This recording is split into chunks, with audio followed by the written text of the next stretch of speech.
The flooding in Central Europe continues to submerge parts of cities. In the eastern German region around Dresden, people have been struggling to hold back the overflow of the Elbe River, which crested almost 7 meters above its normal level on Wednesday night. Thousands of residents were evacuated from their homes as volunteers and soldiers piled sandbags, fighting the worst floods here in a decade. This Dresden resident says the people are fantastic, sticking together in spite of the fear.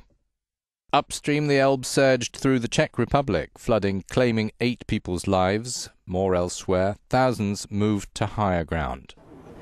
Geography can make a deadly difference with variations in catchment areas. In Dresden, the Elbe was even higher than around Dresden, though it didn't reach the record set in Bohemia 11 years ago.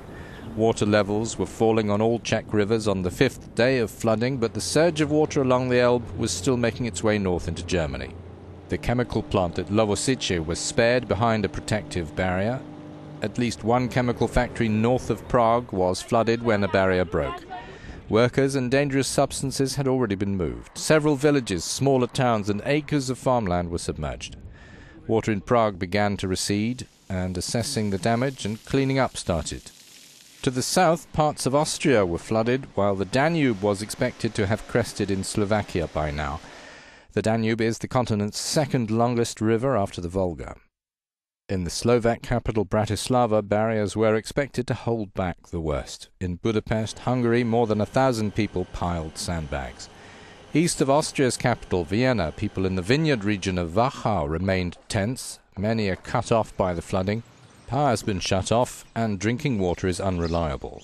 Bratislava has seen the river volume triple. It's expected to swell more during the night. The 2002 even worse flooding came from more than a week of continuous heavy rain. That was considered a once-in-a-century occurrence. The cost in material terms this time is also expected to run into billions of euros, including the displacement of populations, the disruption of economic activity, and the ravaging of the environment.